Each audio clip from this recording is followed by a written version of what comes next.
bây giờ có khi bé xe giờ trả lời mua đánh tàu giờ thì tía giờ tôi tức là cậu của mình rồi nằm xong xe rồi chết được lắm cũng rồi nằm là tôi chỉ cả đánh tàu nên trả lời đánh tàu có thế là có sẽ khai cũng là giờ cháu vào đánh tàu xí giờ qua đánh tàu đấy có bộ qua qua cha chưa qua chỉ mò vậy à mò á mình có chỉ qua có chưa qua ai học qua đấy mua con tàu em mua con tàu à xin đi bộ tàu có chiều cả tàu á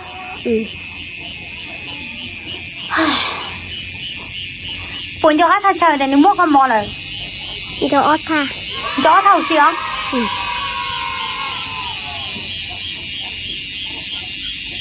có một cái chỗ của một xe khỏi chơi để mua con mò này để ít thà hả để ít thà khỏi có cái gì khỏi chơi để mua con mò xí đấy khỏi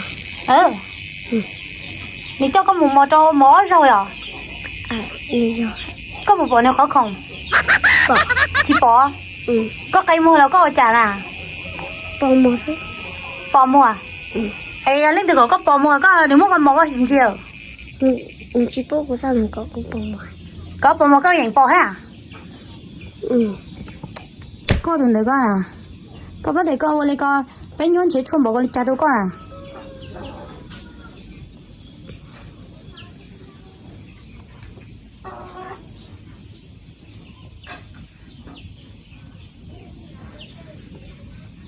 để cho các bạn thằng lấy mua gì à?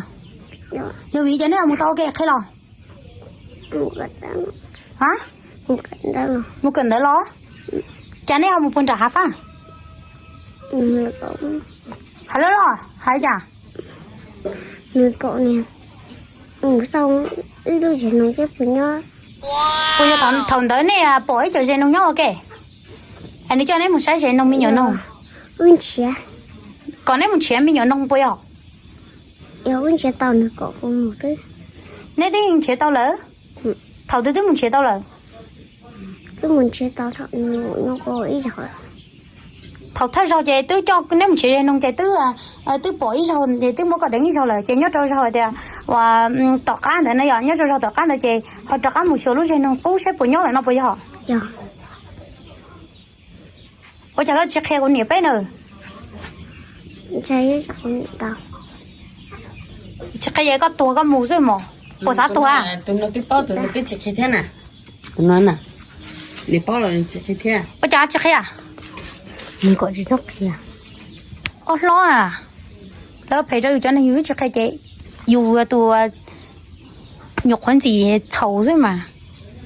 Ôi giờ này nhoi à lùa phải rồi dù tụi tóc khe à?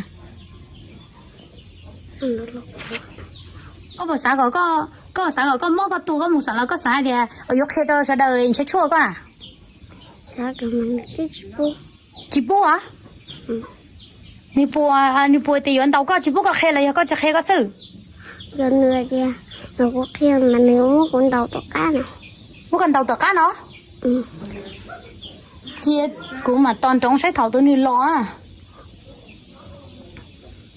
Cũng mà lên nông nó sẽ là xả đi cha đi tới mua cậu trâu xong nữa chỉ một thả đi xuống cậu này à, cho nên họ mua cậu vào nó thế à, xử lý cậu bỏ bao thì nhớ trâu lúc sau nó bỏ tàu cho lên từ lì. Cứ chỉ bao à? Cậu nhà thay tụi nó qua lấy xử lý nữa tôi vào cho lì tụi hả? Tôi vào cho lì tụi nó qua cho ót tụi lá. Ót tụi đấy lên từ. Ít tụi hôi, sinh ít tụi hôi, trai. Mà lấy li bùa tàu. Lấy li ô tàu. Có đá à? Tôi chỉ bao giờ tàu mà. Lấy thì ô thế nào? Lấy thì ô sẽ có lên đi. Ô tàu. Bùa mò. Mò. Thầu tổ cá nó có cho gì buồn dài? Tổ cá nó cho gì? Cho gì bùa mò, cho gì buồn chỉ ó chè. Cho gì lòng mà tích chỉ chuồn gì đấy hay thầu ấy nhọc cố lên tới thay rồi chế cho gì bỏ mỏ thằng ta mà mó lo mỏ lo đó ta chỉ nó tới tàu à ó liền tàu là nó chơi và do chỉ cho mỏ nó thì dân thì chỉnh mỏ chỉ có là tua mà ý là khoảng cái giờ thì trong tua là lo mình nhớ nó những cái mà xong đi mà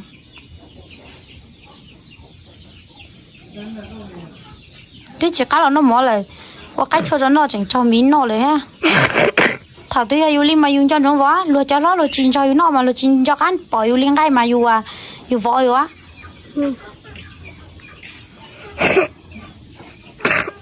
có sai sai thằng nó bây giờ mình cháu có thấy sống cao đùa có mẹ sẽ có một gần ta có thấy chỉ bao chỉ lại chỉ mua có màu đi nó à giờ thì tao cái là mới cho tôi rong trâu á lại cho nóng nữa mới cho tôi rong trâu rồi giờ thì tao cái có lo tôi lại thả con này có bớt thả lại chạy mông đấy để gì mông đấy nè giờ vì cha chỉ thả cái kia đó được thắt một thắt được từ ra có bao giờ lại kia nào bao